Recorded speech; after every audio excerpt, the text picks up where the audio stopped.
السلام علیکم، میں ہوں سلوہ سنین۔ آپ دیکھ رہے ہیں میٹرو 7 پاکستان۔ آئیے نظر ڈالتے ہیں آج کی اہم خبروں پر۔ متحدہ ورکرز فرنٹ سی بی اے سب ڈویژن گلبرگ ٹاؤن میں ایک جنرل ورکرز اجلاس کا انعقاد کیا گیا۔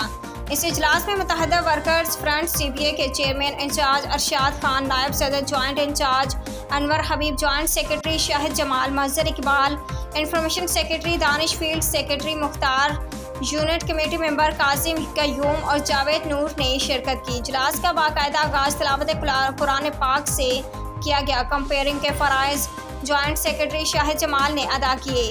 متحدہ ورکرز فرنٹ سی بی اے کے چیئرمین ارشاد خان نے گلبرگ ٹاؤن میں ملازمین کو درپیش مسائل کے حل کے لیے اپنے اتحاد اور یکجہتی کو قائم رکھیں۔ سی بی اے کی جانب سے اب تک کیے جانے والے اقدامات اور ایم ٹی واٹر کارپوریشن سے حالیہ دنوں میں جو ملاقاتیں ہوئی اس میں ملازمین کو اعتماد میں لیا گیا۔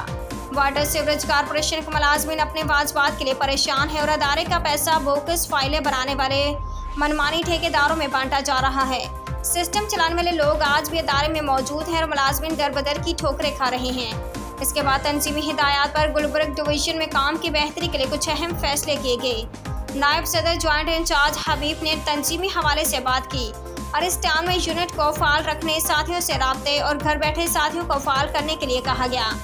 آخر میں نگران گلبرگ ٹاؤن انفارمیشن سیکرٹری دانش نے متحدہ ورکرز فرنٹ سی بی اے اور یونٹ کمیٹی کا گلبرگ ٹاؤن میں آنے پر شکریہ ادا کیا۔ اس اجلاس میں گلبرگ ٹاؤن کے ذمہ داران اور کثیر تعداد میں ساتھیوں نے شرکت کی۔ عمدہ میں پکائیں اور جی بھر کے کھائیں۔